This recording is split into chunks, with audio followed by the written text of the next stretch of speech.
We're back doing our positional previews, and today it's the forwards. Come on!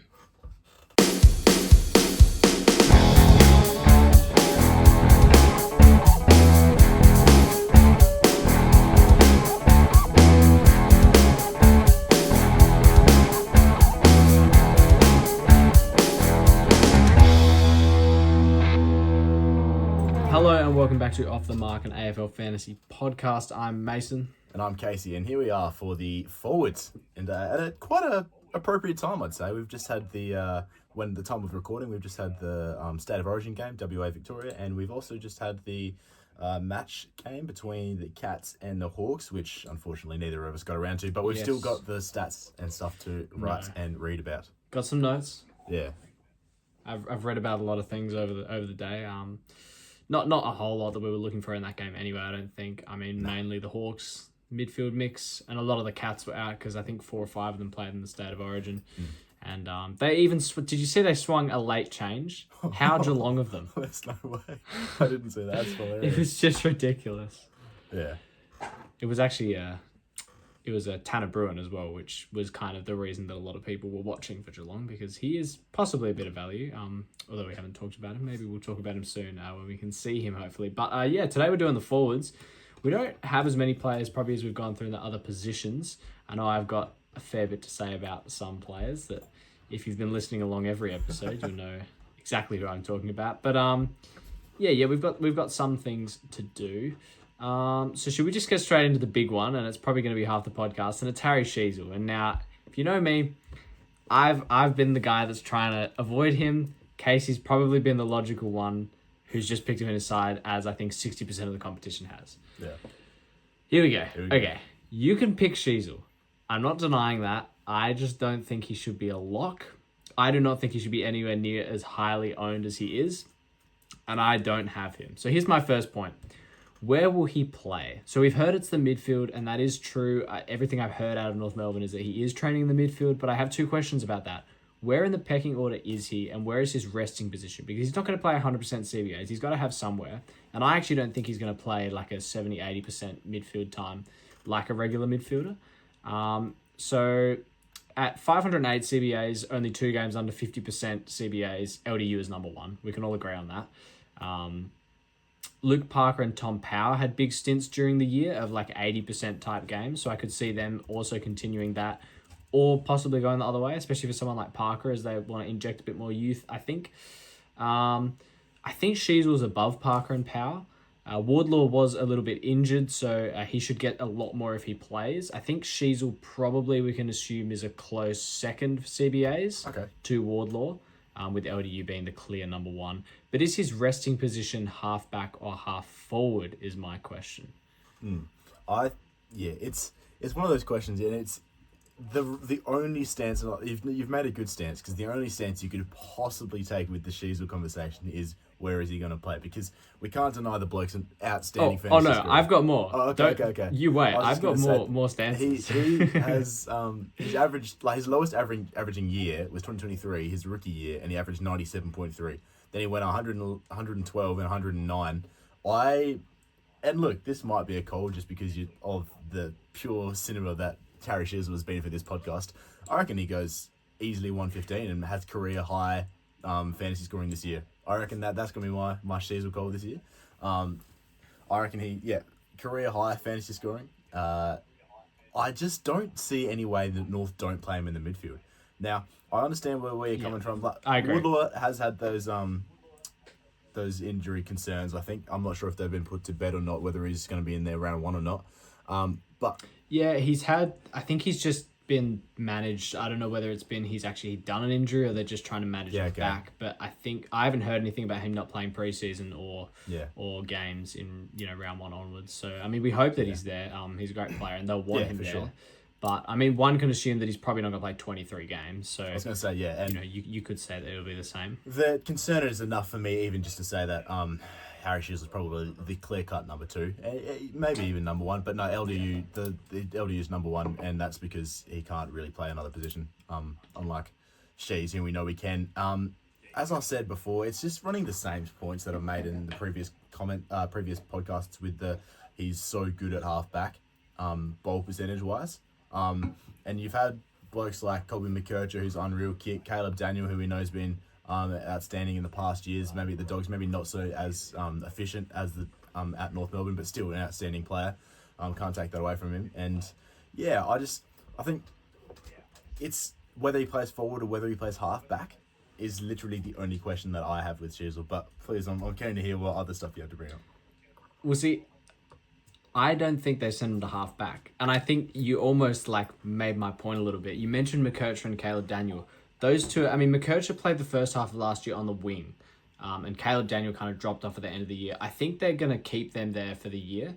I was actually listening to McKercher this afternoon talk on the DT talk with Warney and Calvin, and he was picking some players from North Melbourne that he liked the sound of, and he was basically saying that he'll play mostly halfback. McKercher, he'll play mostly halfback with some CBAs, and he'll play with Caleb Daniel back there, and they'll kind of be the halfback. So I think they're back there. So I think his resting position is half forward. DFS showed that his rounds 10 to 19, he spent at least some time in the forward 50. Now, I don't have the numbers on exactly where he started at each ball up or whatever, but that is kind of where I see him resting forward 50.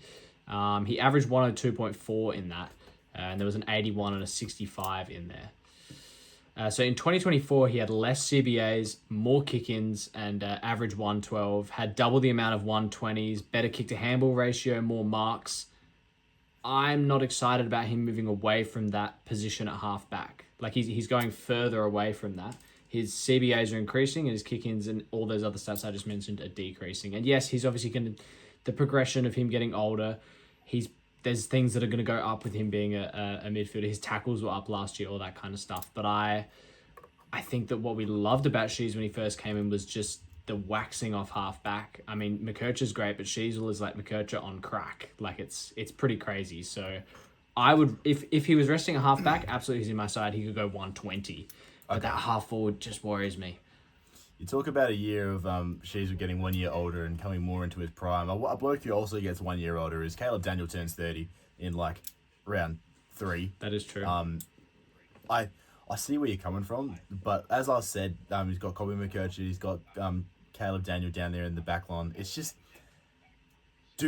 honestly, in your honest opinion, who would you prefer to have the ball in your hands off the half-back line? Is it Caleb Daniel or is it Harry Sheasel? And I know we're not the North Melbourne, we're not Clarko, we don't have the choice, and if we were fantasy coaches, we'd obviously give Sheasel the ball every single time. Sheasy ball is what we love.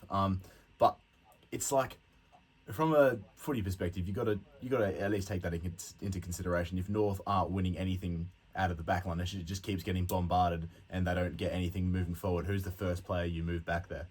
It's Harry Sheasel. It's as simple as that. It's probably a Sheasel, and if they're winning the ball and it's going up to the forward line, who are they targeting off that half forward to get the inside 50? It's Harry Sheasel. I think whichever way you look at it, they're going to want the ball in his hands. They're going to want to be targeting him around the ground.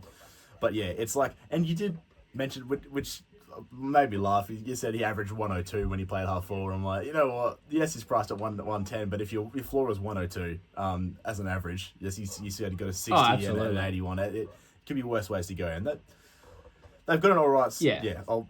You've got a lot more to say, so I'll chuck my. I've got a fair bit. I just keep scrolling. It's hilarious. So all these points have not been... Oh, no, sorry. I missed a whole paragraph of what I've written. So when he played over 40% CBAs, which is the minimum he should have this year, he did average 115. 6 points upside. Fantastic. There's value. 2 games, except for 2 games in round 17 and round 13, he got more of his ball in the defensive half. So that was him averaging 115, 40% CBAs, and pretty much the rest of that 60%, or maybe we'll say 50%, was like a half-back wing. He was pushing back or playing as a defensive mid. I agree, they want the ball in his hands in the half-back, and I could absolutely see that happening this year, but I think they want the ball in his hands in the midfield. They want they just want him everywhere, and they can't do that, and I feel like they want to grow him into being a midfielder for his career. And he's a great player, but I struggle to see him going up every year of his career. There has to be some down years, and if it's any year, it's going to be him now while he's easing into that midfield time. I'm worried about his increase. He went from 31% CBAs 2024 to 38% CBAs last year. If that goes all the way up to 50 or 60%, that's a big increase for a young guy. And obviously, he's Harry Sheezel, so it's doable. But look, everything I've said so far is not super great. It's not a great arguing point. And I'm as I was writing this, I was kind of more and more thinking, you know what? I probably should just have this guy on my side. I think I'm fighting a losing battle here. No one's making. But I think that, by the way, you're telling yourself you got to not choose it. I know. So let's take a look at his fixture. So he starts at Port, West Coast, Essendon, Carlton, Brisbane. Great run. He averaged 109.7, which is almost exactly what he's priced at against them last year. So great. Then he plays Richmond afterwards, which I took out because he did have the 186. Obviously, that's going to pump any average of a period of clubs hugely. So I just took that out. But then after that, he has St Kilda, Hawthorn, Geelong, Adelaide, and Bulldogs, where he averaged 100. So I think that I'm not saying that this is going to bring his price down and it's going to be a bad pick, but I think the argument that if you don't pick him now, you're never going to be able to get him. I can get him through points of the season where he has bad fixtures. I mean, there's plenty of runs that I can see on North. So there is that GWS, Geelong, Sydney. Wait, is this North? Yeah. Yeah, Brisbane, Richmond, GWS, Geelong, Sydney, Adelaide. Then he's also got Port, Collingwood, Melbourne, St Kilda, Hawthorn, Bulldogs, Geelong, Sydney at the end of the season. He seems to have all his good teams in a lump. So he's obviously got at the start of the season Port, West Coast, Essendon, Carlton. Then after his bye, he's got Freo, West Coast, Richmond, Essendon. So that's going to hurt if I don't have him then. So I'd like to get him before then, but I would rather spend the cash somewhere else. And I think that the value we're assuming we'll have in the forward line, there's going to be avenues to get him. Like I'm going to have players jump up that price rise. Whether I want to keep them is another question. And it's obviously going to hurt when he has these big scores. I just have more faith that he will go under his average than over his average, and I'm willing to take that. And to all our listeners out there, I'm going to look you in the eye when I say this. I dare you to just take him out of your team. Just for one. Like, just tonight, just take him out of your team, see what you can do with the rest of the cash, and just leave it overnight. Wake up in the morning and look at your team. How much better does it look? It looks so much better. I tell you, my midfield is stacked. I've got 2 premium defenders. All my rookies are above 300k. My team is great without Sheezel. Obviously, I don't have Sheezel, and he's going to play some pretty bloody good teams in the first 6 weeks, and people are going to captain him.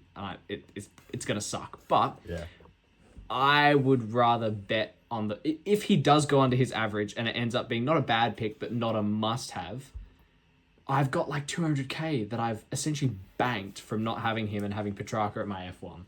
So I challenge you to see what it looks like with that cash.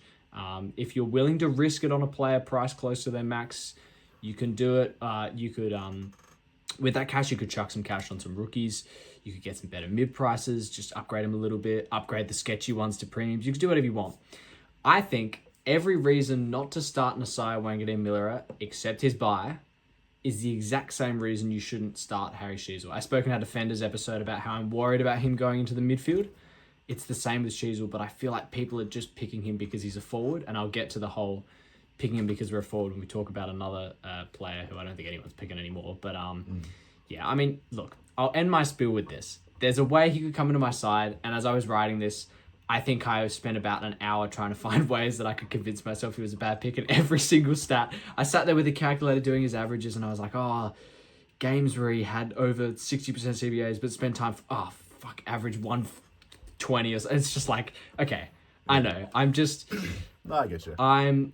The simple part of it is I'm betting he'll go under his average, and using that cash somewhere else is going to be beneficial for my side. But if he goes above his average, I'm just hoping it doesn't hurt too much and lose me down the ranks. That's it. That's in simple what I'm doing. Cool. All right. Yeah, I hear you. I hope that our editor can pick out when you said, which is you. I hope that you can go back and pick out where you've gone. He plays Port Adelaide, West Coast, Essendon, Carlton, Brisbane in his first 6 rounds, and then followed by the sentence saying, I hope I can get him before that good run, which would be the start of the season. So I look forward to that one. I had so many notes. I kept losing where I was on my notes in the page. I think I said the same thing like 3 times about where to spend your money if you don't have him. I'm just, okay. It's fair enough. That's my spiel on him. I'm not talking about him anymore. We've talked for him about, I've got 15 minutes written on my, whether that's how long we started or not. But it's just going to be the talk for the whole preseason. If you stick with this no Sheasel, then you're going to have a better team all round. But I'm going to have a better captain score most weeks, especially in those first 6 weeks. So it'll be fun watching, and that's just a battle that we literally could debate it for an hour for an entire podcast. We should just have the Sheasel podcast, but for the forward sakes, we should probably move on. Yes, let's move on to... a lot of people will have him even if they do have Sheasel. It's Christian Petrarca, average 90.3, price at 948k. I really love this pick. He's averaged over 100 3 times, including a 110.9 in 2021, which was obviously when the Demons won the premiership. His 300-plus average years were 2021, 2 and 3. 2024 was that rib injury, where he did in Anzac Day that was pretty horrific. And then 2025 last year was all the trade rumours and did he want to be at Melbourne and did he not? And he still had some injury problems with the rib. I think now he's at the Gold Coast. His last years have obviously been injury and trade rumour stuff. But before that, he was averaging 100. I don't think there's any reason he can't get back to that. He's at a great side who's probably going to be a top 4 side. He's going to be playing lots of CBAs, which I'll get to in a minute. I just think that even 10 points of value this high is like an F2 or even an F1 if you're like me and not going Sheasel. It's almost a lock. The buy hurts, but I think it's almost a lock. Yeah, and that's what I was going to say. It is the buy. And I've been pretty solid with buy players, but I have Petrarca in my side. And I've kind of been on and off him with price-wise. Like, because of that buy and because like where he's priced at, do I invest my cash somewhere else, somewhere a bit cheaper? But look, end of the day, he's incredible and he's playing first 2 games West Coast and Richmond, I think. Like, that's just something you can't miss out on. Like, especially because I'm not going with an Anderson or a Rowell or someone like that. I want to make the most of that back-to-back. Yeah. So Petrarca, for me, is the best way to do it. Yeah, you got to invest in that run somehow, I think. I mean, we spoke about how... I think when we spoke about Anderson, we spoke about the Tom Green a couple years ago, how he nailed that and then traded him off his buy. I think Petrarca's CBAs will be interesting. I would pretty confidently bet he'll be around 60% mid-time, 40% forward. Rowell and Anderson are obviously ahead of him in the midfield pecking order. I would expect guys like Will Powell and possibly Took Miller to jump in after Petrarca, but I cannot see a world where those two have more CBAs than him. So I think he's pretty settled into third. But Track was resting forward in 2023 when he averaged 106. In that year, he played 10 games under 60% CBAs. So I think that he's probably going to have that same role. And honestly, I think he's going to have a better role. I'd be surprised if he plays under five games under 60% CBAs. I don't see them playing him forward for long periods of time in a game. Again, he'll be one of the best sides of the comp. Melbourne were winning the premiership and he was good. I think Gold Coast could be contending and he'll be just as good. I can't say... I don't think I can find anything that doesn't say he'll be going back to 100. I can't see him going down at all. There is no reason he would go down. Obviously, we said the buy sucks, but yeah, West Coast, Richmond, you have to get into that buy, into that run, and I think Petrarca is a great way to invest in it. Yeah, almost would be fair to call him a lock, I reckon. Yeah. Oh, if you didn't have that buy, it'd be 100% lock. I think if you're doing the Anderson move and you're really hot on Anderson, I think you can miss him, but apart from that, I think we probably have to have him. Especially that run, Yeah. Well, let's move on to our next guy, and it's Adam Treloar. So he averaged 69.8 last year, but because he didn't play enough games, he is still priced at 946k.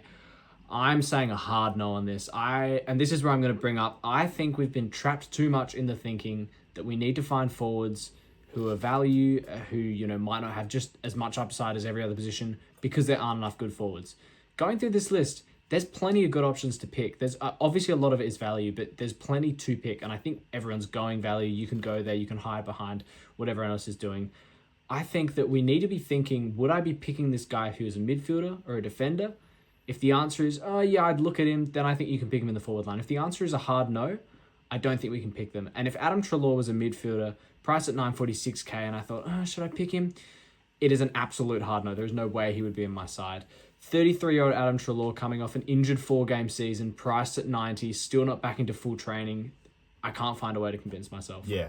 And look, they've got not the best buy either. Like they go Brisbane, then Giants, Yeah. then Crows, into the bye. So that is a tough. That's terrible. A tough run to start the season. So I don't have any dogs in my team. I wouldn't recommend any dogs. Even looking at the rookies, Lockie Doverson's been putting his name up. I think that's his name, Doverston. He's been putting his name up. It's like Carmichael's the Bulldogs rookie. who's Doverston? Oh, he's North. Okay, yeah, Carmichael. Anyway, Doverson's North. Yeah. but I wouldn't even recommend going a doggy's rookie just purely because they got such a hard run. It'll be hard to score. Yeah. It'll be hard to get around that buy. Cash gen won't be going anywhere. And especially for someone like Treloar, whose price is high as he is, he might even drop. And if you want to target him after, he has a pretty tough run afterwards as well. He goes Bombers, which is easy. Then Hawks, Cats, Swans. So then we're targeting him for later runs, like all the way into round 9 when he plays Freo, Power, Carlton D's, Collingwood. Like it eases up eventually, but all the way up until round 7, 8, I just can't see us picking him at all. I just don't see the Dogs having a very easy run. They finished quite nicely as well with Saints, Eagles, Suns, Tigers. Like they have a really good finish to the season, so we'll be targeting some of them then, like the Treloars and especially Bontempelli as well. But just for the start of the season, I wouldn't even entertain the thought. Yeah, and I think when I did my club preview on the Dogs, I spoke about their CBA mix. We don't really know what it's going to be, where Treloar's going to fit in. I would be targeting any Dogs, like you said, after their round 16 bye. They go Sydney, West Coast, Gold Coast, Richmond, Freo, North, Carlton, Melbourne. Sydney is probably the only slightly hard side in there. Obviously, things will change throughout the year, but I think that's a great run to be targeting these Dogs. I still probably wouldn't be targeting Adam Treloar unless he's had a really good year. In that case, he'd probably be priced pretty high. Yeah. So I just don't see a world where he comes into my side. I think he's a bit past it, unfortunately. Yeah, but for sure. I'm happy to say that. All the best to Adam. Hopefully he has a good year. But not for me. Yeah. This next guy could be for me though. It's Cozzy Pickett, averaged 87.3 last year, priced at 915k. I've gotten slightly colder on the pick in the last couple days.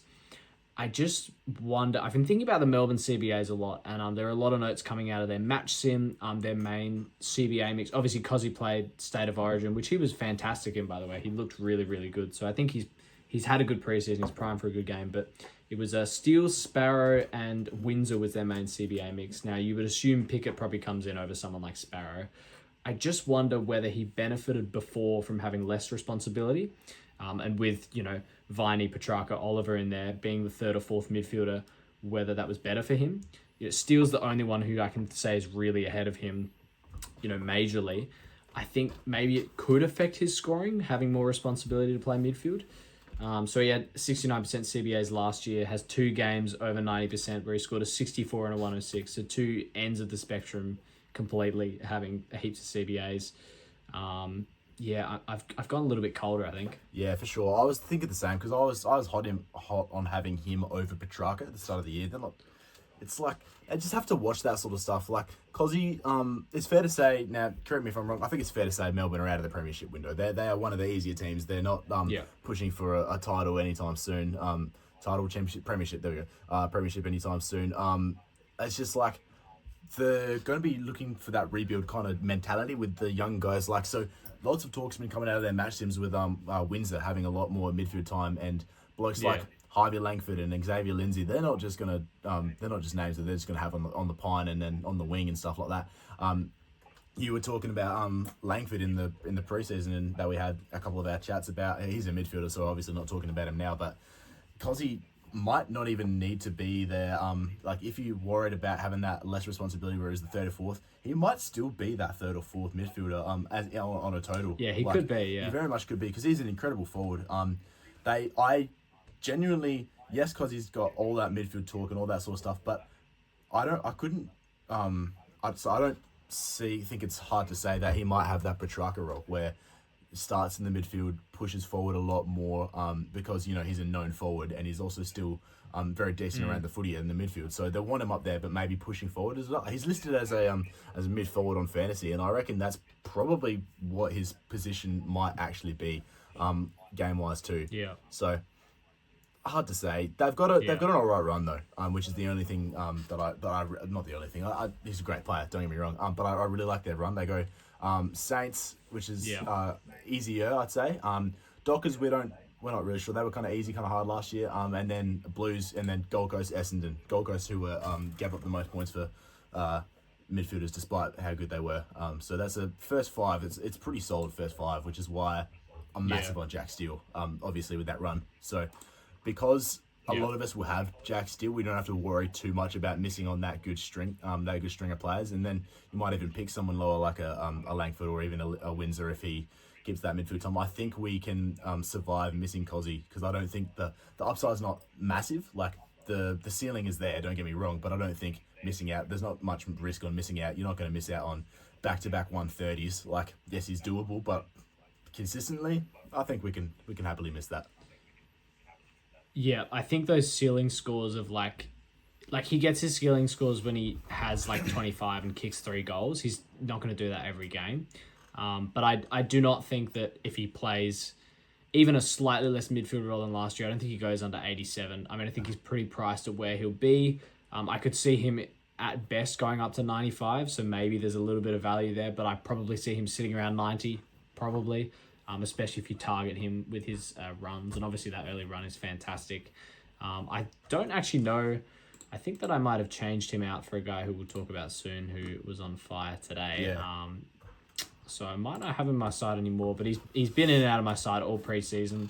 I'm happy to just pick him on the basis that he will just be what I pay for him.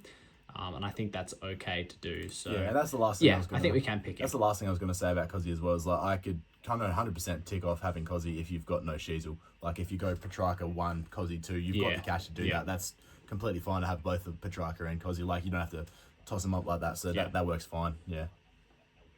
Yeah.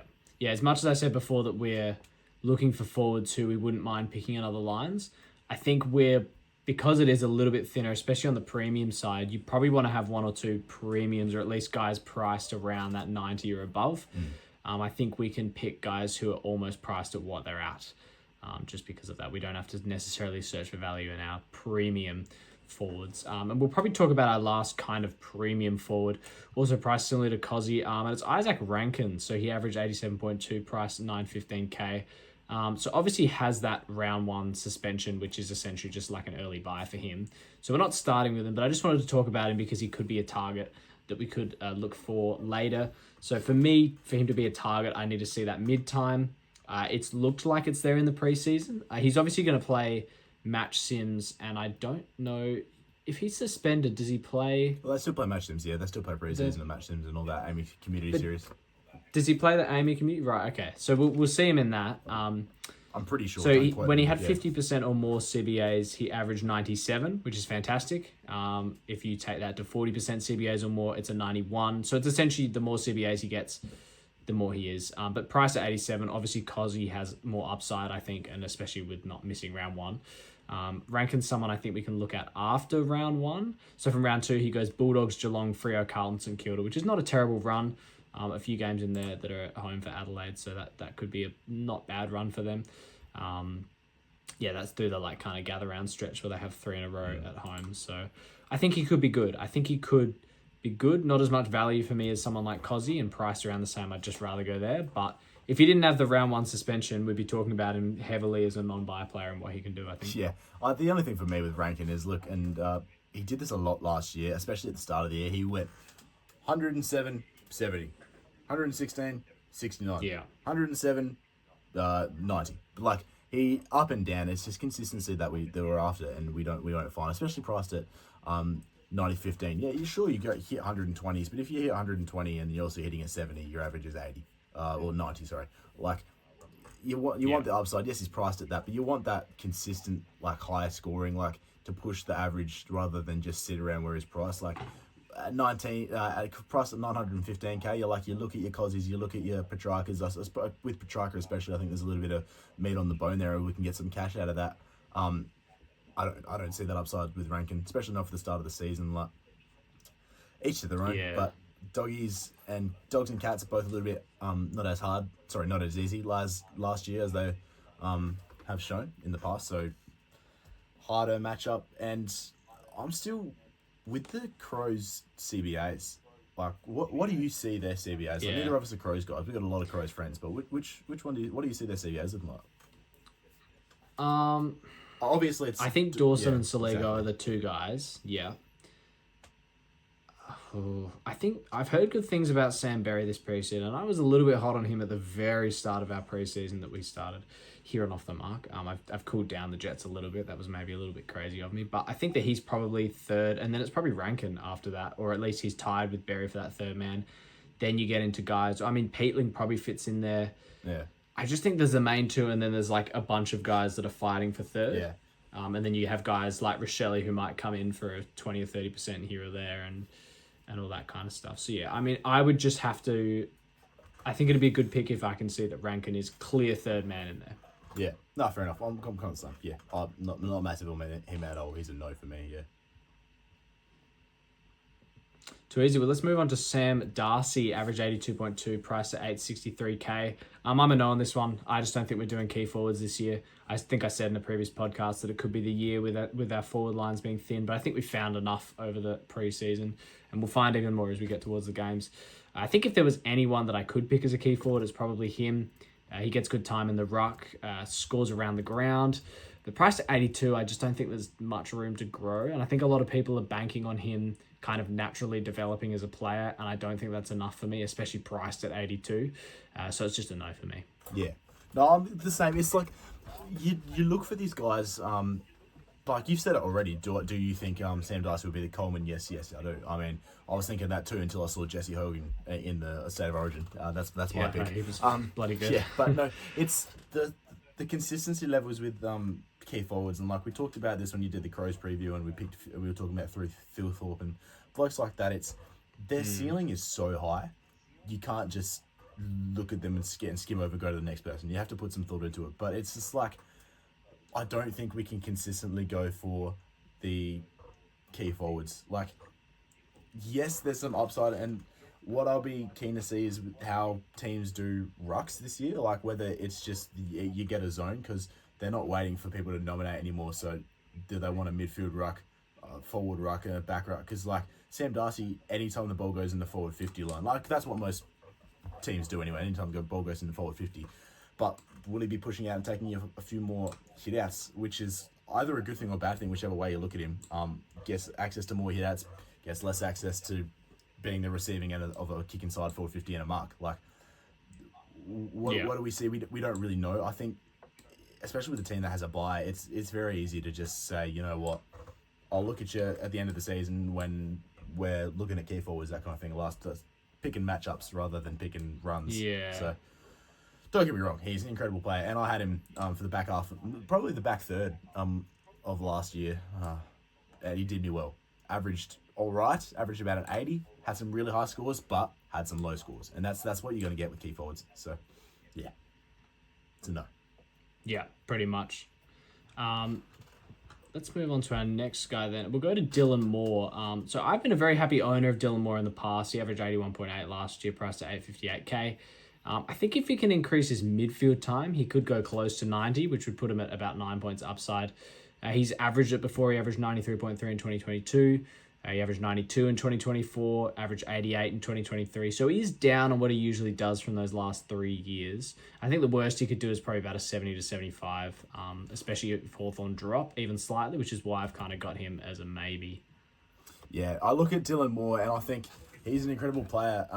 And I had him as well a couple of years ago as well. He's a great, like you said, great player. We all like to see it. And the years that he was scoring high points for us, which was like 2024, I think was when we all had him. Like he was scoring like decent decent tons, hundreds, and all that sort of stuff. Cricket took. He was kicking goals. So in the games where he had over 100, he kicked 4 goals against North, 102, 2 goals against the Tigers, 119, 2 goals against Cats, 119, 2 goals against Eagles, 117. Like, he's incredible. He's going to kick goals, but do the Hawks move him into the midfield? Does that take away access to goals? Does that take away access to a few more points? Yes, he's a goal assist guy. I reckon he went up on that. So impactful wise, he kind of had a drop last year in the Hawks. I think you could say from the eye test. I don't have any numbers to back that up whatsoever, but we weren't talking about him as much as all footy wise, let alone fantasy wise last year. So he hit a bit of a slump, but I don't think it's a bad slump, and I definitely think he'll improve on what he did last year from an impact perspective. But from a fantasy perspective, I think it might actually stay the same. Where he so what's he priced at? 88? 81. Yeah, I could see him pushing high 80s to a 90, so a little bit of upside there. I think he goes at about 88 or about 88 not to 93. I reckon is where I put him for this year because I see him. Do you think that's enough to do it? I think that's why I've got. I think I've written him down. Yeah, I've got him as a no. I just, especially with that buy in this early season forward line price at where he is, there's just so many blokes that around that kind of price or a little bit higher, a little bit lower that you could go to, like literally his teammate who we'll talk about later. But I think Dylan Moore will be back, become a household name again from a impact point of view in footy, but from a fantasy point of view, I don't think the upside is as much as we think it might be. Yeah, so last year he averaged 18% CBAs, which was the most he's ever had in his career, but I would love to see that get up to 20 to 30%. So when he did have 20% or over CBAs last year, averaged 93, so that's immediately 12 points upside. When he had over 30% CBAs, which I think was like 3 or 4 games, he averaged 96.3. So when he does get more CBAs, he does score better. Like you said, the Hawks love him forward of the ball, and he's fantastic. He's been doing what Brian Myers is doing before Brian Myers did it. I don't think he gets the credit he deserves in the competition. He's that exact type of player. So I think there could be value. The buy is what hurts me, and I think especially because we're picking a certain teammate who we'll talk about soon, it's probably a no. But I've got him as a maybe, so I think you could pick him, or at least we could pick him up at some point throughout the year. So their fixture after their bye, Geelong, West Coast, Port, Gold Coast, Collingwood, not bad. They have a really good run to end the year, though, after their bye. Gold Coast, Giants, Melbourne, Carlton, Richmond, Essendon, North. Ooh, Richmond, Essendon, North, 3 games. That's good. That. So, yeah, we could target him at some points throughout the year, but it's a no to start for me, probably. Yeah.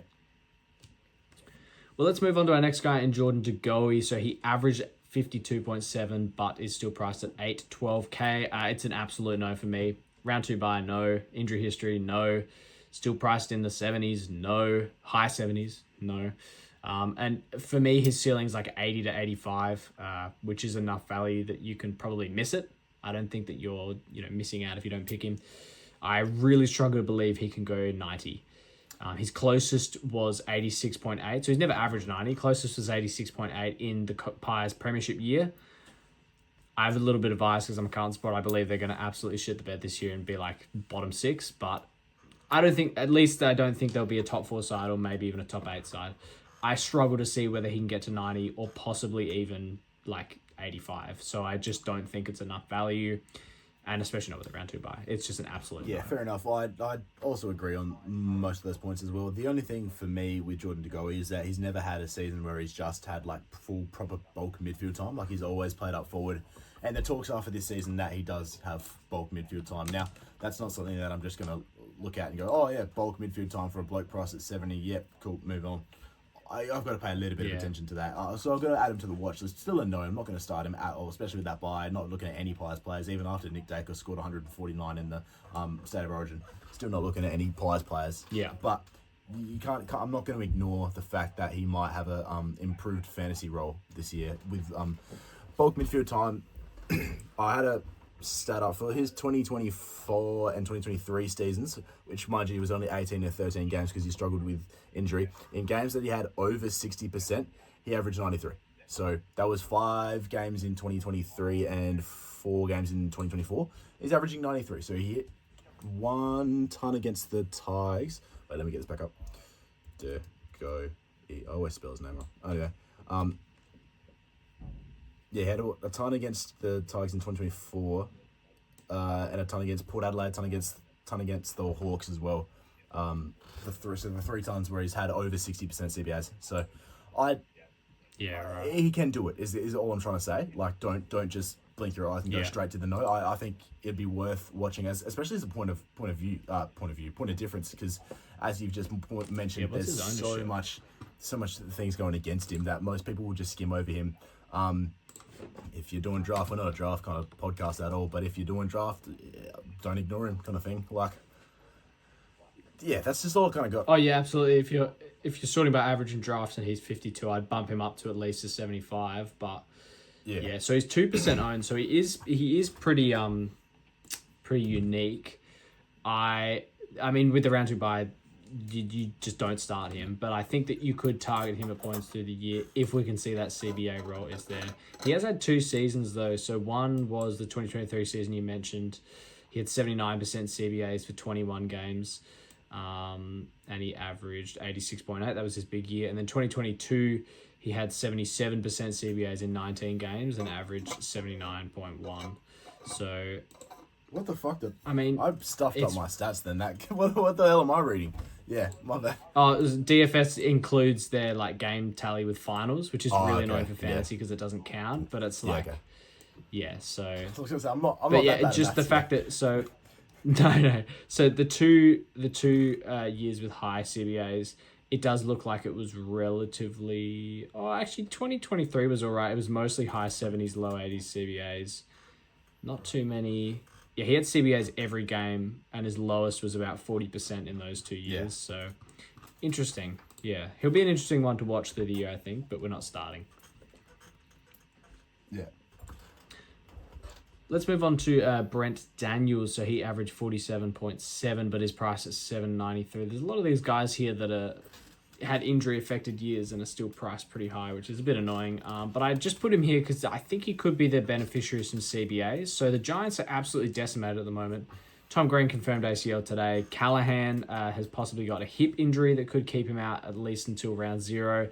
Bedford's done his hamstring, which I think is about a 4 to 6 weeker. Not a midfielder, but Sam Taylor also did a pretty bad hamstring apparently in that Origin match, and he's out for about 4 to 6 weeks as well now. So they're pretty decimated. So obviously terrible for the club, but we can look for some value in there as fantasy coaches. And Brent Daniels is a guy that I look at. He's been mentioned a lot. He's a great draft guy always. His high in the last 2 years in terms of high CBA games is 44% CBAs, where he scored an 85. Now, there's not too much, like, he's kind of mostly sat around 20 to 30% CBAs.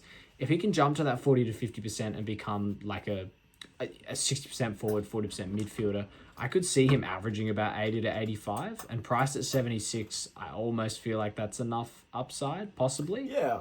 But I think with the doubt over the role, absolute best being under 10 points upside, priced at like mid-70s, I'm not keen, but you could do it. Also has the buy. There's just a few too many things going against him, I think, and not enough certainty. Yeah, I think he's definitely worth talking about for the CBA mix, but it's just I didn't really have much on him because we didn't know about the Callahan until today, and Tom Green wasn't confirmed. I didn't spend too much time on Brett Daniels, but he's not like a chuck around name. Like, he's a proven scorer. He has had some great scores in the past. Yeah. Like, he's not just some bloke. You had like a 170, I think. That's what I was going to say. I remember him getting like at least 160. So you can't just ignore that. There's a lot of blokes, especially come preseason, you can't ignore it. And we're all excited about what midfield mixes are going to be like. So Giants have the early bye game, opening round game. So we will get to see what their midfield looks like when Callahan and Tom Green both aren't there. So yeah, if Callahan misses opening round, that is. So we just have to need to know that if Clary goes down, or if Callahan goes down, or if someone goes down for a couple games, we know that Brett Daniels might be the next one up, or he's already there. Like, so it's just, it'd be good to get that look at, especially a bloke like this, to get a look at what his role is in the side, because he's pretty old as well, I'm pretty sure. Oh no, actually he's only like mid-20s. Brett Daniels age 26. 26, yeah, mid-20s. So on the older side of 20, anybody who's born in year 19 something or other is pretty old. He's 1999, so on the cusp of that. And but no, he could be born 2000. When's his birthday? March 9, 1999. Wait, hold on. Oh, there you go. So exactly right. He's not even a year off. You got to give him that. That's what I'm saying. But he's not that he's old out of the side, but it's just what is his role going to be? We get to have a look. Yeah. Because this is the thing that I want to say. This goes for a whole. This is not just Brent Daniels. This is like the league on a whole. With these Amy Community Series and these pre-match games that we have, they can often be a trap. Like, I remember the clear-cut image I had is last year, Riley Sanders played the entire Amy Community Series and the entire preseason in the midfield, and first game's on the half-forward flank. Like, opening round is the proper test. That's the proper one we get to have an actual look at in-game style that counts for premiership points. That's when teams won't be mucking around. That'll be doing what they're going to do. So as bad as the opening bye is, so the opening round buys are for the bye teams, we get to have a look at him, which is really, really great. So take that as you will. But Brett Daniels for me, I'm happy to skip over him. Fair enough. I think we can pretty much skip over this next guy. Sam Flanders, average 68.2, price is 716. Just lock. Yeah. I didn't even do any research. Yeah, I know. He's going to be like number 2 mid We always for Saints. He's just 90 plus guy. locked in. We for our notes, Mason always writes down a bunch of notes, and I'd say yes, yes, no, maybe to what I think the blokes are going to be. For Sam Flanders, we've written Sam Flanders, and Mason's written don't need to say anything, lock, and I've said yep, move on. So it's simple as that. Like, For reference, hold on.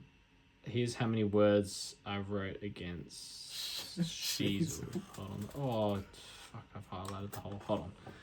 Got to put my mic down for a second. Yeah. And it's you keep talking about Flanders while I'm figuring this out. I mean, he's going to have bulk midfield time for the Saints, and the Saints run to start the season. Yes, they've got that early bye, but I don't mind it. We talked about it with Nasiah Wanganeen-Milera when we were talking about him, and how you're hot on Sinclair and all that sort of stuff. Their run is a little bit. I'm getting at it now. So they go Pies in opening round, and then they go D's, which is all right. That's pretty good. Giants, Lions. Yeah, Giants, Lions, which is 2 of the harder ones. But bulk midfield time for a bloke priced at where he is, his average is 68.2. Like, he's easily hitting 80s, which is instantly 12 points upside. He's also, I reckon he's going to hit tons. Don't you? Like he hit Absolutely. when he played for Gold Coast. He could average a ton. Yeah, he was on the halfback flank for the Suns, but still popped high scores of 146, 123, 119. Like, the bloke, oh my god, bro! I'm just looking through his 2024 stats, man. He dropped under a ton like 5 times, something like that. He was next level. So and they reckon that his resting position is going to be halfback as well when he's not playing CBAs. So it's just, and he's 54% owned. Yeah, it should be more. You have to pick him. Yeah. Also, just for reference, I wrote 478 words about Sheasel, and I wrote 1, 2, 3, 4, 5, 6 about Flanders. So I guess you know who's in my side. Exactly right. Next guy is also in my side. Connor McDonald, average 68, price is 714k. Now, just for anything, he did play today. Apparently, he looked absolutely amazing. Like, played most CBAs. Their main CBA mix was Newcomb, McDonald, Ward, in that order of kind of like how many CBAs they played. And I don't think they were missing anyone from memory. So that kind of looks like what it will be. I can see him playing similar to like Cozzy, Rankin, Petrarca, that mid-forward kind of role where he plays mostly CBAs and then drifts forward. Priced at 68. I just think that it's a great pick. Obviously, that buy hurts. But yeah, I mean, comparing him to Cozzy or Rankin, those guys average mid-80s, high 80s. I think he could do the same. Even at worst, if he averages 80, it's still 12 points upside, which we will take. And even at worst, if he's not playing midfield and he's playing forward, he's still down on that. I think he averaged 70 and 76 or something in his last 2 seasons playing as a forward. So he's even still down on what he usually does. He did have an injured score there of 20 on 27% TOG. So he's got 2 points of baked in value there as well. But yeah, average 78, 2024, now down to 68. So even if the midfield role isn't as good as we think it is, he's still a little bit of value. But regardless, I think we're only picking him if he's in the midfield. And I think if he is, he averages 80 to possibly 85. Yeah, this one for me, I've got him as a yes. I don't have him in my side currently because I didn't see the match today, and I will have him in my side eventually. Where he fits in, where he doesn't, that's what I don't know. I will say, however, I am so glad we get an opening round look at this bloke because this for me has got Riley Sanders written all over it again, back to back. Come 2024 preseason, 2025 preseason. Yeah, last year's preseason. He was talking to Sam Mitchell. The Hawks posted this. They're like, open chats with the players and the coaches. He goes to Sam Mitchell. He goes, what do you think about me playing as a defender this year? And Sam Mitchell just straight up said, don't know where I'm going to fit you in. Where would we fit you in? Like, I love the idea and all of that sort of stuff, but we love you as a forward, and I don't think I'd be able to. We've got such a good backline. I don't think we'd be able to fit you in. Now, again, this is a quote that he had on McDonald, and when talking about Nick Watson again, he said, we tried to get him into a few CBAs. This is Nick Watson, sorry. We tried to get him into a few CBAs last year and certainly encourage him to do so. And Connor's done a lot of his preseason as a midfielder, knowing he's going to be predominantly a forward. Direct quote from the coach. Like, whether that's just preseason antics, whether that's just this or this, that, I'm not. That was literally 6 days ago on Facebook. Oh, like. Well, I don't know if I can find the quote, but I remember that going around the day that it came out, and everyone was going, "Oh shit, we gotta, you know."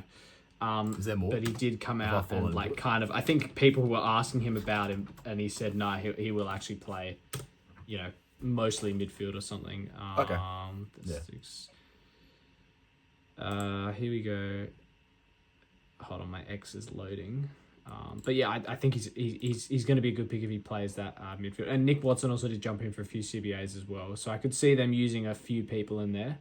But yeah, so Mitchell said he'll play a fair bit of midfield. Yeah, I got the one. Yeah, fair bit of midfield still while playing forward. So I think it's possibly a short-term role. I mean, once Will Day comes back in mid-season, it's probably gone. So it's not a short-term play, but it's not a full-year play.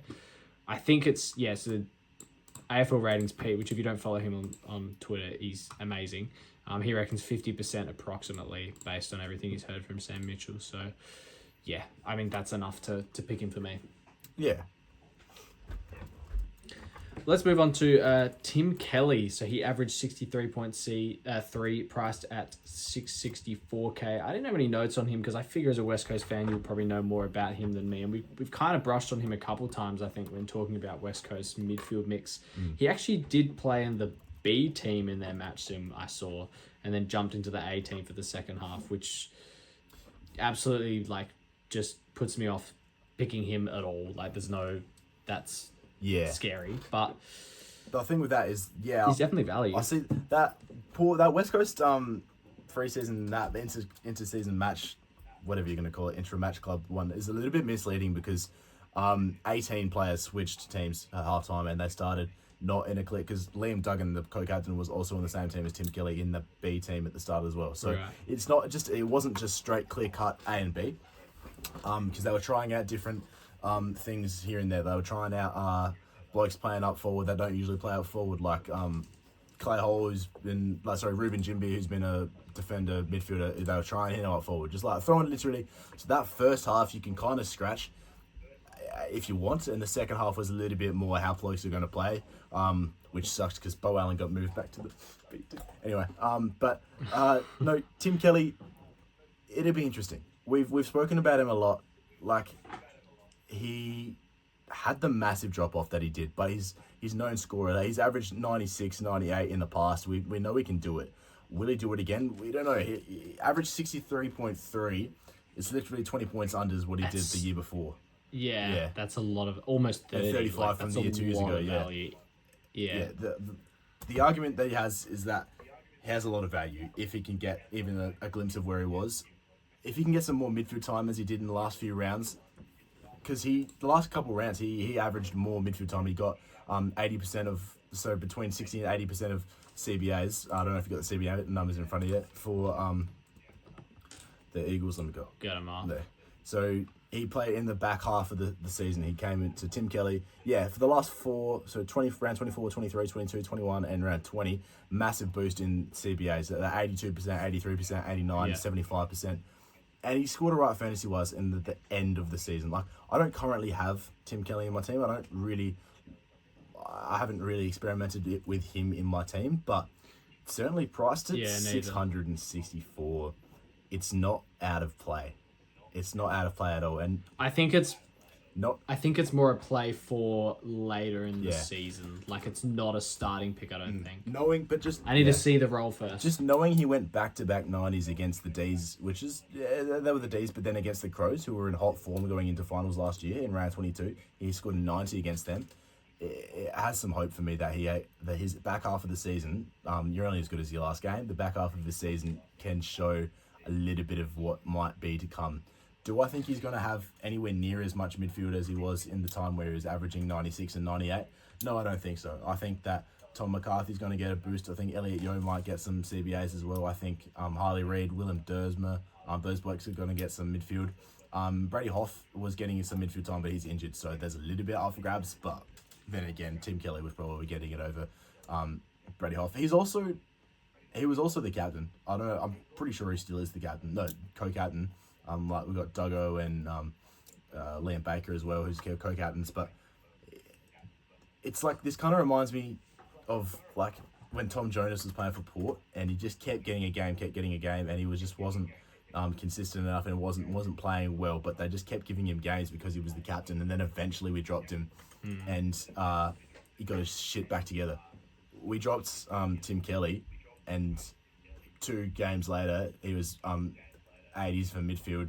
What was it? Yeah, so dropped him in round 18 against Port Adelaide, and then literally 2 games later he was had 4 games in a row with 80 plus midfield time and had 2 90s, all that fantasy. It was the selection kick in the head that he needed, whether this is a thing or not. Like the mentally he needed to know that, okay, my spot's not cemented in the team. I'm not playing as well as I have been in the past. I need to get my shit together, and did. And I hope that he can do that again. Not only as a fantasy perspective, but also as a West Coast fan. Like we play better as a team when he's playing well. It's as simple as that. So. Yeah, I mean, he's an elite midfielder. You'd want him in there. Yeah. My concern with him from a fantasy point of view is, so round 21, 82% CBAs, 93. Fantastic against Melbourne. Okay, let's see him do it against a harder side. Bang, 83% CBAs, 90 against Adelaide. But then he went 89% CBAs for a 59 against the Bulldogs and 75% CBAs for a 75 against Sydney. It just does, it's all right, but it doesn't convince me enough. And I think that I'm willing to wait, see him against Gold Coast and North, and if he can pop 2 90 pluses in them, maybe I'm willing to look to him, as a pick. I think that at max like 30 something points value, he's not going to lose too much value too quickly, I don't think. So yeah, I'll be looking at him after that. Yeah. Let's move on next to Joshua Shelley. I'm pretty keen to just cruise past him. Average 62.8, 655k. I mean, we'll get a proper look in the preseason because Rankin will play. So we'll see what his role looks like with Rankin there. So he won't get tricked by round 1. So best season in 2023, he had a stretch of 77 games where he averaged 89.7 fantasy points with an average of 43% CVAs. But I think if we have to go back 3 years to find some positive scores where he just averaged high 80s, it's probably a no. I'm pretty happy to say no on this one. And I think he's getting way too much love from fantasy people. Yeah. I don't think we're picking him. We'll see. We simply don't know what their midfield mix is going to be like. If he has bulk midfield time, then Rankin's out of the question. Like, I don't see them both being in there for a certain amount of time. Like, it's hard to see. And their run to start the season is all right, as we talked about with Rankin, how they go Pies, Doggies, Cats, Freo. Like, it's all right, but it's nothing that jumps out at me. Like, if you look at round 5 or 6, they go Carlton, Saints, that's all right. But then in round 9 and 10, they go Richmond, North Melbourne. Like, if I want these guys in my team, I'm not picking them for the start when they have like mediocre run, maybe not the best run against the Cats and the Dogs. I'm picking them targeting, especially the blokes that have the danger to just be swung forward at any point because they're not playing as well as they are as a midfielder, and they are a proven scorer in the forward line. Footy wise, not fantasy wise, proven goal kicker. That if you're losing, they'll just swing you forward. I think with a bloke like Rochelle, there's far too much risk, far too much downside, far too much I don't see as much value in that him having that role, but we'll see. Yeah. We'll plain and simply, we'll see. We'll see in the match sim how he goes against Port Adelaide, whether he has midfield time or not. We'll see what happens there. Yeah, definitely. And another guy we'll have to look at for the role is Mateus Philippou. So he averaged a 35.9, but is priced at 610k. I think you can do it if the role's there. A lot of people are really hot on this, like saying you have to lock him in. I don't think you do. I think the Saints midfield mix is interesting. So Wanganeen Miller is there. Flanders is there. Windhager, it seems, is there, but could be thrown to other positions. McRae is an interesting one because he's probably either there or dropped. I don't see him playing anywhere else. Garcia is also kind of there, but I doubt that. I think Philippou probably fits in as the 5th man, above Garcia, but probably behind McRae. I think he'll play like a 40-60 split, 40% midfield, 60% forward. if this is the case, he could possibly average 80, but it doesn't fill me with a whole lot of confidence. It's more like a 70, 75 I'm thinking of. If he shows more than 40% CBAs or midfield time, I think it's definitely a yes, but I think we need to see it first. And I think for that reason, we can honestly probably wait until his bye where he plays Collingwood in opening round and then Melbourne, GWS, Brisbane bye. And then we can grab him for Port, Adelaide, West Coast, Carlton, Gold Coast, Richmond, Freo. Yeah. I think with Philippou, consistency is what we need. So putting him in that watch list and waiting until the bye, we just need consistency. Yeah. Health-wise, he's had an absolute shock in the last couple of years. He came in, some people jumped on him, he scored a 2. Did you do that? I think you might have done that, or someone. Maybe someone. Yeah, I did that. Yeah. Yeah. So there's some bad blood in there with Philippou. Like, we just need consistency. Absolutely. Yeah, I'm not picking him. For the record, I am not picking him. Yeah, just need to see that consistency from him. But if he can, get on. We'll speed through these last couple before we get to our rookie rankings. Sam Lawler's next 54.1, 567k. I'm really hot on Sam Lawler. I think he's a lock. I think you almost have to have him in your side. There's no way that he averages under 60 this year. I cannot see that happening. And that's kind of if his year is bad, he goes 60. I could see him as mid-70s to low 80s if everything goes right, which is like 25 points upside. That's fantastic. His adjusted average was 5 points above what he averaged because he had one injured game, I think.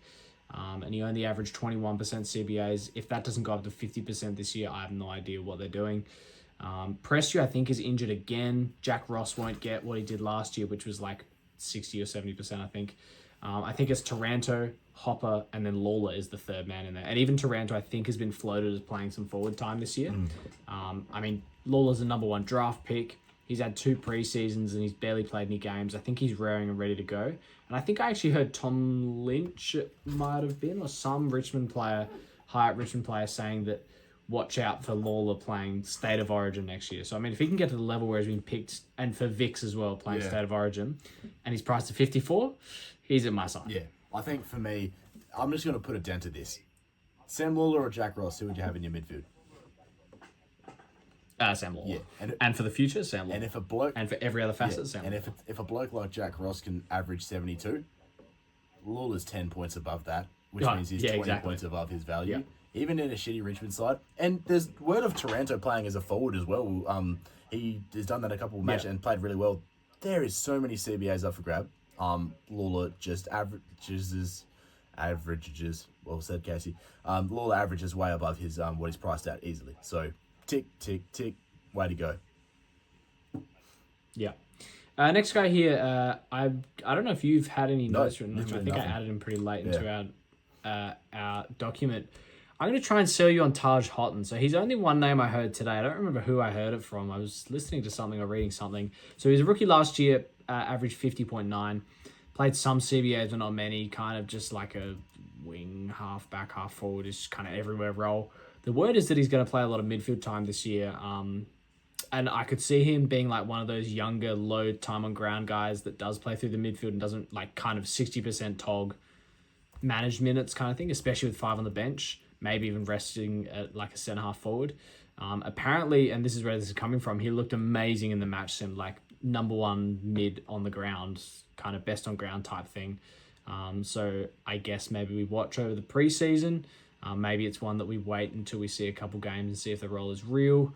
I have him in my side at the moment just because if the role is real, I prefer him over the next 2 guys we're going to talk about. And so I would rather spend the cash now to fit my structure around him. But yeah, I think that's where I sit with him. I think he could be a pick. So just to watch on Houghton. And then we have these next 2 guys here, both priced at 394k. I'll quickly say my spiel about Reedy, and then you can go off on Marshall. So I think Reedy, I'm not as sure he doesn't make the side as some are. I think he could rival Pitnet, but I think it's probably not worth the pick if he doesn't make it into the side as the number 1 ruck. I'd say at the moment, Mackay and Kemp are the 2 talls. I think Carlton prefer playing Hudson O'Keefe, who's kind of a ruck forward. They prefer him if he's playing second ruck and forward time.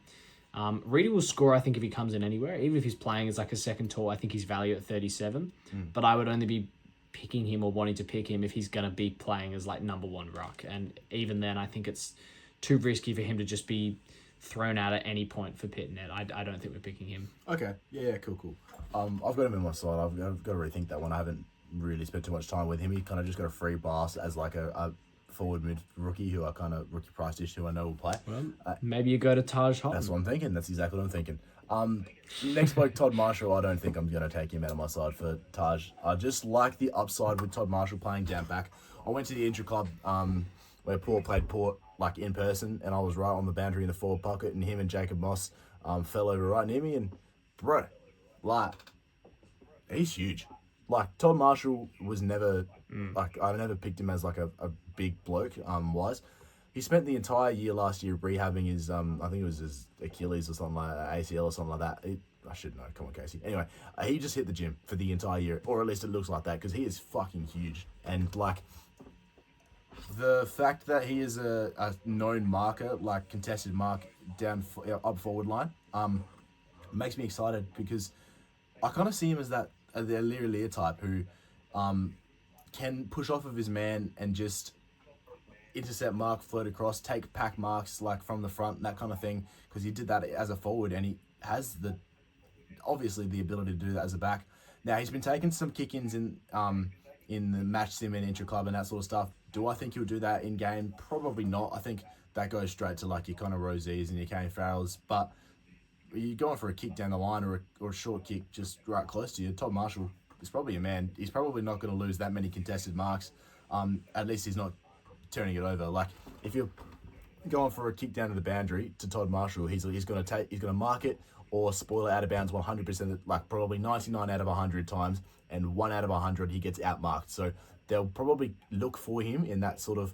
I don't see him as the kick out guy, but the kick in for sure. And chip to chip kick time at the end of the game. This first 6 Port's run, these first 6 games, there will be lots of time. Like I don't need to speak on what the run is for Port Adelaide. Their first 6 are like incredible. So there will be lots of waxing time at the back where kick to kick. And hey, who better than a priced at 394 a bloke who can kick the ball bloody well as well. Like he's not just some no-brain kicker. He has a good kick. Like that, they want him in defence, kicking the ball out to 2 people. He's a good kick. So they'll wax it to him. He'll get some extra points. Even if I don't see him, me or at last having him past like round 7, round 8 kind of thing when Port's fixture gets a little bit harder. But for this first play, it's just going to be a cash booster. Priced at the same as Liam Reedy, I think the upside for Marshall is a lot higher. Even if he goes at 70, which he very much could do, I reckon he'll probably go 75, maybe 80 if he's lucky. Because Lear went 72, Radagalius 69, that kind of thing. I reckon he'll go a little bit above them just because he has that ability to kick the ball better than those blokes do. Like Lear is great intercept marker, but can't kick it, hit targets as well as Todd Marshall can. So I reckon they'll want the ball to him target-wise. So that's kind of what I got to say for Todd Marshall. That's a bit of a ramble, but I saw you typing, so I was going a little bit more. So, yeah. There we go. Well, let's go to our rookies now. Those guys are almost rookie price, but we didn't include them. We've ranked our 9. We've got them all written here with a couple of notes that we'll read out for the Instagram clip, which if you're not following us on Instagram at offthemark.fantasy or subscribed on YouTube, where we're posting some YouTube shorts as well. Yeah. I've got to get us on TikTok as well. Yeah, I don't have TikTok, so I have to get us on there. Yeah. But go check out the content we're putting out on there. Much more to come, especially as the season pumps up. But let's go through some rookies. Yeah. So at number 1, we have Devon Robertson from West Coast. Average 61.9 for Brisbane in 2021, 57.3 in 2022. So he can play. He should get a good role at West Coast. We know he can score, and he should be everyone's F6. And, mate, he is looking huge. Very happy with Dev Robinson in my West Coast side as well. Number 2, Leo Lombard for the Gold Coast Suns. Average 90 in 9 games for Gold Coast VFL team. That's good enough for me. Plays as an explosive mid-forward and should slot in somewhere to Gold Coast sides quite nicely. Green dot. I'd fair say it's a green dot lock. So put him in your side. 230k. Bang. There you go. Very nice. Number 3, we have Cooper Duff Titler, 338k from West Coast. Average 99 in 5 games of under 18 footy. He's a forward with elite ruck craft, so don't be surprised if this guy gets some games. He models his game off of Tom De Conning, and he has been closely compared to a young Luke Jackson, who, if he's anything like him, we might be having to pick him in our sides. Worth to say, he kicked 4 in the first quarter of West Coast's match sim. Mate, look out for Oh, him yeah, to he was Dove elite Tyler. in that, He is yeah. unreal. That's why I had to bump him up our list. Next, we got James Leake, number 4 for the GWS. Averaged 95.2 in the Giants VFL last year, playing 15 games. Pretty solid. Has some time in the AFL as well. He could be a beneficiary of the Green injury, with Callahan Bedford also set to miss parts of the early season. We know what he can do in the midfield, and we know he can score. So simple as that. Number 5, we have Sullivan Roby. Average 89.2 in under 18s footy. He's a goal-kicking midfielder, kicked 18 goals in 9 games. All that with a cracked collarbone as well. He has been part of the rehab group during preseason with a back injury, but he's mostly back into training now, so don't be surprised if he plays early. Number 6, Lockie Dobson from North Melbourne. Averaged 82.8 in 16 games of under 18s footy. Small forward, but his scoring may not be great, but should be able to lock a spot in a depleted North Melbourne side, I think, for their forward line. So, yeah, happy for that. Number 7, we have Oscar Steen from Collingwood. Averaged 64.6 in 18 games for VFL for Collingwood last year. He mostly played as a halfback, so if he can come in that same role for the Pies, who do have some spots back there, he's a must-have for our sides. Yeah, number 8, we're getting into a little bit of the end of here now. We've got Finlay McRae from West Coast Eagles. Played a chunk of games for the Pies back in 2024 with scores of 71, 54, 38, 68, that kind of thing. But it's a wait to see on his role at the Eagles, whether he'll even make the side with a fair few boys coming back in for the Eagles, like Elliot Yeo and a few boys like Starcevic, Dev Robertson with the new signings. Hard to see if Finlay will get into the team, but if he is, worth a look. And last on our list, number 9, Sid Draper. Averaged 91 in 7 games of sample in 2024 and 81.9 in 14 games of sample in 2025. He should play for the Crows, but when he's fit, he's been battling some groin soreness and he's had managed training up until now. So don't expect to see him for a while, but when he comes in, he's in our sides. And there you have it. There's our top 9 rookies for the forward line. Now, I do have to say, I did accidentally include Sullivan Roby in our midfielders. If you thought those notes were relatively similar. I was gonna say, I've heard that before. You've said those exact words before. Now I've said them. So we've given our raps on him twice, even though it was the same thing. But yeah, that's about it for the forwards. I like it. Lots to think about, lots to look at, and Taj Hodden. Well, there's a couple of names to be held on, so don't mind it. Yeah, definitely. Something to look at. Wish you all the best. Watching the preseason, not the unofficial match games. Hopefully picking your sides to watch after watching those. Scratch matches. Yeah. On the mark. And not off the mark. And we'll be back with you on Friday to talk through the Rucks. Should be a very interesting episode, and we'll see you then. See you later.